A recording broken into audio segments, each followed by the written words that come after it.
नमस्कार दोस्तों। आज हम लोग 16 महाजनपद के बारे में पढ़ेंगे दोस्तों। सबसे महत्वपूर्ण टॉपिक और ऐतिहासिक काल यहीं से आपको शुरू हो जाएगा दोस्तों। यहीं से भारत का ऐतिहासिक काल यहीं से आपको एक नया शुरू होगा। यहीं से 16 महाजनपद के बारे में हम लोग जानना शुरू करते हैं दोस्तों। 16 महाजनपद पे महत्वपूर्ण क्वेश्चन पूछे जाते हैं। इन 16 महाजनपदों के बारे में, उनके क्षेत्र और उनकी राजधानियों के बारे में लगातार क्वेश्चन एग्जामों में पूछे गए हैं मित्रों। तो हम लोग यहाँ पर 16 महाजनपदों के ऐतिहासिक परिप्रेक्ष्य में ध्यान रखकर इनको पढ़ेंगे और एग्जाम में जो भी क्वेश्चन पूछे जाते हैं उनको हम लोग याद करने की कोशिश करेंगे। चलो दोस्तों, महत्वपूर्ण बात को हम लोग पढ़ते हैं। 16 महाजनपद राजनीतिक इतिहास यहीं से भारत का प्रारंभ हो जाता है दोस्तों। यहीं से भारत का लिखित साक्ष्य मिलने लगते हैं और यहीं से सारी चीज़ें महत्वपूर्ण, जो इतिहास की महत्वपूर्ण चीज़ें हैं वो निखर कर सामने आ जाती हैं। राजनैतिक इतिहास जानने का मुख्य आधार क्या होता है? तो सुनिश्चित तिथि क्रम होना चाहिए, सुनिश्चित समय सीमा होनी चाहिए, तभी राजनीतिक इतिहास जानने में आपको बहुत ही आसानी होगी। भारत के राजनीतिक इतिहास का प्रारंभ कब से माना जाता है साथियों? तो ईसा पूर्व 7वीं सदी के मध्य से लगभग 6ठी शताब्दी से ही भारत का राजनीतिक इतिहास प्रारंभ हो जाता है दोस्तों। किस बौद्ध ग्रंथ में उत्तर भारत के 16 बड़े राज्यों का उल्लेख किया गया है, जिन्हें 16 या षोडश महाजनपद कहा गया है? ध्यान दीजिए दोस्तों, बौद्ध ग्रंथ और जैन ग्रंथ दोनों महत्वपूर्ण है, दोनों इंपॉर्टेंट है, दोनों से क्वेश्चन बनते हैं। तो बौद्ध ग्रंथ अगुंतर निकाय बौद्ध ग्रंथ में 16 महाजनपदों का मिलता है और जैन ग्रंथ को देखेंगे साथियों 16 महाजनपद तो भगवती सूत्र जैन ग्रंथ है, जिससे 16 महाजनपदों के बारे में महत्वपूर्ण जानकारी मिलती है। तो बौद्ध ग्रंथ अगुंतर निकाय और जैन ग्रंथ भगवती सूत्र से साथियों 16 महाजनपद के बारे में जानकारी मिलती है। चलिए दोस्तों, आगे महत्वपूर्ण बातें हम लोग जानते हैं। पाणिनिकृत अष्टाध्यायी, ध्यान दीजिए साथियों, इसके पहले पाणिनिकृत अष्टाध्यायी जब लिखा गया तो कितने महाजनपदों का उसमें उल्लेख किया गया? तो पाणिनि के अष्टाध्यायी में 22 महाजनपदों का उल्लेख है दोस्तों। आगे जानेंगे महाजनपद के उदय के महत्वपूर्ण कारण क्या हो सकते हैं। तो ध्यान दीजिए, बहुत इंपॉर्टेंट विषय है दोस्तों कि महाजनपद के महत्वपूर्ण कारण क्या हो सकते हैं।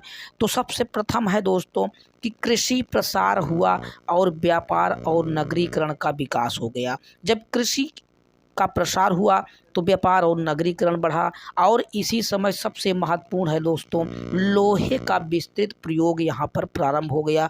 लोहा मिला और उसका प्रयोग खेती के लिए किया जाने लगा और युद्ध जैसे महत्वपूर्ण क्षेत्र के हथियार बनाने में लोहे बहुत ही अच्छा हुआ और यहीं से जो है राजनीतिक विकास भारत का प्रारंभ हो जाता है दोस्तों। महाभारत तथा पुराणों में अंग महाजनपद की राजधानी चंपा का क्या नाम मिलता है? ध्यान दीजिए दोस्तों, महाभारत और पुराण में अंग महाजनपद का नाम मिलता है। वहाँ उसकी यहाँ आप आएंगे 16 महाजनपदों में तो अंग की राजधानी चंपा है, लेकिन महाभारत और पुराण में उसकी नाम मालिनी मिलता है, उसकी राजधानी का नाम। आगे महत्वपूर्ण बातें हम लोग जानते हैं साथियों।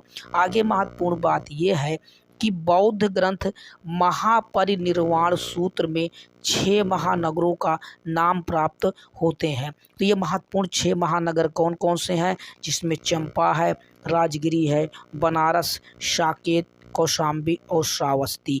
ये महत्वपूर्ण 6 महानगरों के बारे में जानकारी मिलती है। दीघ निकाय के अनुसार चंपा नगर निर्माण की योजना किसने की थी?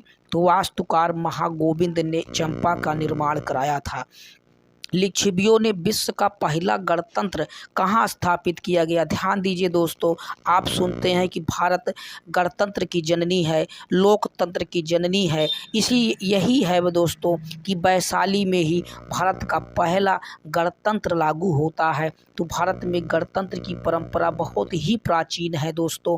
तो यहीं पर वैशाली में लिच्छवियों ने पहले गणतंत्र की परंपरा भारत में प्रारंभ की थी दोस्तों। सुत्त निपात में वैशाली को क्या कहा गया है? तो मगधपुरम कहा गया है। वैशाली को सुत्त निपात में मगधपुरम कहा गया है। आगे महत्वपूर्ण बातें हम लोग जानते हैं दोस्तों। अब आ गया दोस्तों 16 महाजनपदों की स्थान, वर्तमान में वो स्थान किससे संबंधित हैं, उनका नाम क्या था और उनकी राजधानियाँ क्या थी। तो 16 महाजनपद, महाजनपद के नाम, संबंधित आज के क्षेत्र और उनकी राजधानियाँ। पहला है दोस्तों कुरु। कुरु की राजधानी इंद्रप्रस्थ थी। आज के समय में आप जानते हैं दिल्ली, मेरठ और थानेश्वर, तो ये उसके सटे हुए क्षेत्र, जैसे दिल्ली, मेरठ और कन्नौज, ये जो सटे हुए क्षेत्र थे, इन्हीं से कुरु महाजनपद बना। इसमें इंद्रप्रस्थ इसकी राजधानी थी, ये इस बात को याद रखेंगे। पांचाल की राजधानी बदायूं, पांचाल की राजधानी साथियों अहिच्छत्र या उत्तरी पांचाल थी। इसमें बदायूं, बरेली और फर्रुखाबाद का डिस्ट्रिक्ट इसमें आता है दोस्तों। तो आप इनकी राजधानी और इनके महाजनपदों का मिलान देने के लिए पूछता है। सूरसेन कई बार पूछा गया है दोस्तों। सूरसेन की राजधानी मथुरा थी। तो ये बहुत इंपॉर्टेंट क्वेश्चन है, इसको लगातार एग्जामों में पूछा गया है। सूरसेन मथुरा के आसपास के क्षेत्र से संबंधित था दोस्तों। आगे महत्वपूर्ण जनपदों के बारे में और पढ़ते हैं। अगला है दोस्तों वत्स। वत्स की राजधानी कौशाम्बी है। आधुनिक प्रयागराज, इलाहाबाद, बांदा तथा फतेहपुर का क्षेत्र इसमें सम्मिलित था साथियों। तो वत्स की राजधानी कौशाम्बी आप जरूर याद रखें। कौशल की राजधानी साकेत, उत्तरी भाग की राजधानी साकेत और दक्षिणी भाग की राजधानी श्रावस्ती थी। साकेत और श्रावस्ती आज का अवध क्षेत्र है, अयोध्या का क्षेत्र दोस्तों। आज के समय में कौशल वहाँ महाजनपद था। आगे महत्वपूर्ण जनपद और जानते हैं दोस्तों। आगे महाजनपद है मल्ल। मल्ल आज के समय में बहुत इंपॉर्टेंट बनता है दोस्तों। जनपद देवरिया है। अभी हाल ही में देवरिया बहुत महत्वपूर्ण है। यहीं पर दोस्तों पावा, पडरौना और कुशीनगर, कसया, ये महत्वपूर्ण है। पावा और कुशीनगर दो यहाँ पे हो जाएंगे। काशी बहुत महत्वपूर्ण, आप जानते हैं काशी वाराणसी, और वाराणसी उस समय इसकी राजधानी थी। आज इसका भी वाराणसी आज भी है, वहीं उस समय भी राजधानी इसका दोस्तों वाराणसी ही थी। अंग के बारे में अगर आप देखेंगे तो अंग की राजधानी चंपा। महाभारत और पुराण में भी इसके नाम मिलते हैं, वहाँ पर इसका नाम मालिनी मिलता है। आज इसकी राजधानी उस समय चंपा थी। 6वीं शताब्दी में इसकी राजधानी साथियों चंपा थी। ये भागलपुर और मुंगेर बिहार का क्षेत्र अंग पर पड़ता है। आगे हम लोग जानते हैं दोस्तों। अंग के बाद मगध हो जाएगा दोस्तों, याद रखिए। अंग के बाद महत्वपूर्ण है मगध। मगध का उत्कर्ष हुआ, इसके बारे में आगे हम लोग जानना प्रारंभ करेंगे। यहाँ आप इसकी मगध की राजधानी राजगृह, गिरवृक्ष और बाद में पाटलिपुत्र भी इसकी राजधानी बन जाती है। दक्षिणी बिहार का क्षेत्र है दोस्तों, जिसमें पटना, गया जनपद इसमें शामिल थे। वज्र की राजधानी दोस्तों वैशाली, मिथिला व जनकपुर क्षेत्र इसमें आता है। तो वज्र की राजधानी वैशाली। यहाँ पर मुजफ्फरपुर और दरभंगा का क्षेत्र इसमें आता है। चेदी या चेती इसका नाम, इसकी राजधानी सोतीवती। आधुनिक बुंदेलखंड का क्षेत्र इसमें शामिल था दोस्तों, याद रखेंगे। मत्स्य की राजधानी साथियों विराटनगर है। ये जयपुर, राजस्थान का जयपुर क्षेत्र इसमें विराटनगर में आता है। आगे महत्वपूर्ण बातें और आप ध्यान दीजिए दोस्तों। अगला है अस्मक, बहुत इंपॉर्टेंट टॉपिक है। अस्मक कई बार एग्जामों में पूछा गया है दोस्तों, तो अस्मक याद रखें। अस्मक की राजधानी पोटन या पोटिल है दोस्तों, याद रखें। गोदावरी घाटी आंध्र प्रदेश में अस्मक पाया गया है। तो ये दक्षिण का क्षेत्र, ये पूछा गया एग्जाम में कि एकमात्र महाजनपद जो दक्षिण में उपस्थित था तो वो था अस्मक। गोदावरी नदी आंध्र प्रदेश के तट पर ये उपस्थित था। इसकी राजधानी पोटन या पोटिल जरूर याद रखें साथियों। अवंती, अवंती दोस्तों पश्चिमी तथा मध्य मालवा का क्षेत्र इसमें शामिल था। उज्जैनी, इसमें उज्जैनी, उत्तरी अवंती, माहिष्मती, दक्षिणी अवंती, इसकी दो राजधानी थी। अवंती की उज्जैनी और माहिष्मती दो महत्वपूर्ण राजधानियां इसकी थी साथियों, आप इनके नाम जरूर याद रखेंगे। अगला महत्वपूर्ण बातें हम लोग जानते हैं। अगला है साथियों गंधार और कंबोज, महत्वपूर्ण है। ये भारत से आज बाहर हैं, उस समय भारत के क्षेत्र में शामिल थे दोस्तों। तो याद रखें गंधार की राजधानी तक्षशिला थी। क्या थी? तक्षशिला। इसे आज पेशावर तथा रावलपिंडी पाकिस्तान का क्षेत्र इसमें शामिल था दोस्त, शामिल था। आज के समय में पाकिस्तान, उस समय भारत का ये हिस्सा गांधार था। ठीक है, आगे हम लोग कंबोज पढ़ लेते हैं साथियों। कंबोज आप जानते हैं दक्षिण पश्चिम कश्मीर तथा राजौरी और हजारा ये महत्वपूर्ण क्षेत्र थे। आज उसकी राजधानी उस समय राजपुर और हाटक थी दोस्तों। आज का क्षेत्र कश्मीर, राजौरी, हजारा ये महत्वपूर्ण क्षेत्र कंबोज के अंडर में आते थे। तो ये रहे 16 महाजनपद साथियों। इनके नाम, इनकी राजधानी आप याद रखें। एग्जाम में, प्रत्येक एग्जामों में इनके नाम पूछे जाते हैं और उनकी राजधानी मिलाने के लिए कभी कभी दे जाता है और कभी कभी उनकी राजधानी पूछ लेता है। तो तीनों चीज़ें आप याद रखेंगे। इन पे कई क्वेश्चन लगातार एग्जामों में बने हैं, आप याद रखेंगे। नोट पॉइंट में अगर आप देखेंगे दोस्तों तो कौटिल्य ने कंबोज को वार्ता शास्त्रोपजीवी संघ कहा है, अर्थात कृषि, पशुपालन, वाणिज्य, शस्त्र जीविका चलाने वाला कहा गया है कंबोज को। प्राचीन समय में कंबोज जनपद अपने श्रेष्ठ घोड़ों के लिए विख्यात था। यहाँ से घोड़े मंगाए जाते थे। ये कंबोज बहुत ही फेमस घोड़ों के लिए था। 16 महाजनपदों में से 8 वर्तमान उत्तर प्रदेश में स्थित थे साथियों, याद रखेंगे 8 उत्तर प्रदेश में थे। ये महाजनपद जैसे काशी है, कौशल है, वश, महल, कुरु, पांचाल, सूरसेन और चेदी ये महत्वपूर्ण जनपद 8 जो है उत्तर प्रदेश में आपको मिलेंगे। आगे महत्वपूर्ण बातें इसमें और भी हम लोग जानते हैं। ध्यान दीजिए साथियों, बुद्ध के समकालीन कुछ महाजनपदों के शासक थे जिनके नाम एग्जाम में कई बार पूछे गए हैं, याद रखेंगे। राजा, अगर अवंती की देखेंगे तो राजा प्रद्योत वहां पर शासन कर रहे थे। वत्स में उस समय उदयन थे और कौशल में प्रसेनजीत थे और मगध में अजातशत्रु थे। प्रसेनजीत ने ही अपने आप को महात्मा बुद्ध का समकालीन और समान उम्र वाला बताया है दोस्तों। और मगध में उस समय अजातशत्रु शासन कर रहे थे जब महात्मा बुद्ध का समय काल था दोस्तों। 6वीं शताब्दी ईसा पूर्व के उत्तरार्ध तक उत्तर भारत की राजनीति को 4 शक्तिशाली राज्य थे दोस्तों जो महत्वपूर्ण थे, जैसे कौशल है, वत्स है, अवंती है और मगध है। तो इनके बारे में 4 महत्वपूर्ण हैं, इनके बारे में हम लोग जान लेते हैं इसके महत्वपूर्ण बारे में। तो चलिए दोस्तों, सबसे पहले कौशल राज्य। कौशल राज्य के बारे में आपको भी हमने बताया। इनका भौगोलिक विस्तार दोस्तों अवध क्षेत्र, आज का फैजाबाद मंडल है दोस्तों, ये क्षेत्र कौशल राज्य में आता था। कौशल राज्य की राजधानी साकेत, उत्तरी भाग की राजधानी साकेत, दक्षिणी भाग की राजधानी श्रावस्ती थी। कौशल राज्य के सबसे महत्वपूर्ण प्रतापी राजा प्रसेनजीत थे। इन्होंने अपने आप को महात्मा बुद्ध का समकालीन और समान उम्र वाला इन्होंने बताया है। कौशल राज्य का चरमोत्कर्ष राजा प्रसेनजीत के शासनकाल में ये इसका बहुत अच्छा विकास हुआ, इसमें ये महत्वपूर्ण बात थी। आगे महत्वपूर्ण महाजनपद है दोस्तों वत्स।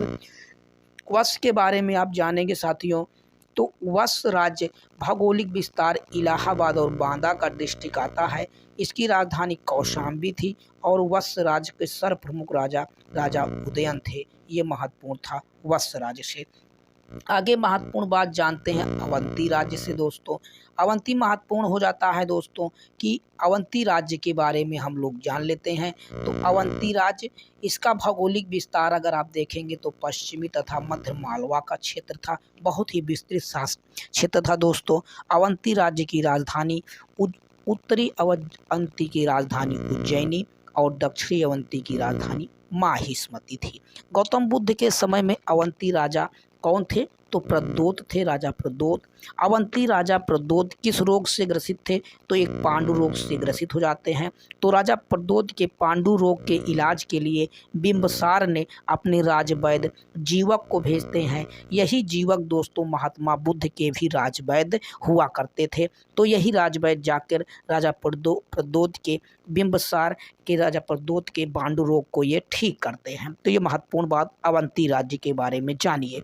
आगे महत्वपूर्ण है, सबसे महत्वपूर्ण है दोस्तों मगध। मगध बहुत ही इम्पोर्टेंट था, इसी के बारे में राजनीतिक विकास हुआ और इसके बारे में लास्ट हम लोग साल शुरू में पढ़ेंगे। तो पहले मगध राज्य के बारे में आप महत्वपूर्ण बातें यहाँ से जान ले साथियों। मगध साम्राज्य का भौगोलिक विस्तार दक्षिणी बिहार का पटना और गया डिस्ट्रिक्ट जनपद आता था। यह ध्यान देंगे दोस्तों, मगध साम्राज्य की राजधानी राजगिरी रही, गिरिव्रज रही। बाद में ये इसकी राजधानी पाटलिपुत्र बनती है, जो बहुत समयों तक इसकी राजधानी रहती है और भारतीय राजनीति का प्राचीन कालीन भारतीय राजनीति का केंद्र बिंदु बना रहा ये क्षेत्र दोस्तों। मगध का एक साम्राज्यवादी शक्ति के रूप में उदय का प्रमुख कारण आप याद रखें दोस्तों, यह 5 पहाड़ियों से घिरा हुआ क्षेत्र था, सामरिक महत्व की स्थिति से था, एक समृद्ध उर्वर क्षेत्र की स्थिति थी दोस्तों, अच्छा संचार तंत्र था, शासकों द्वारा अपनाई गई आक्रामक साम्राज्य विस्तार नीति, यहाँ पर ये महत्वपूर्ण चीज़ें थी जो इसके विकास में बहुत ही बड़ा योगदान दिया दोस्तों। अगला महाजनपद पढ़ लेते हैं दोस्तों।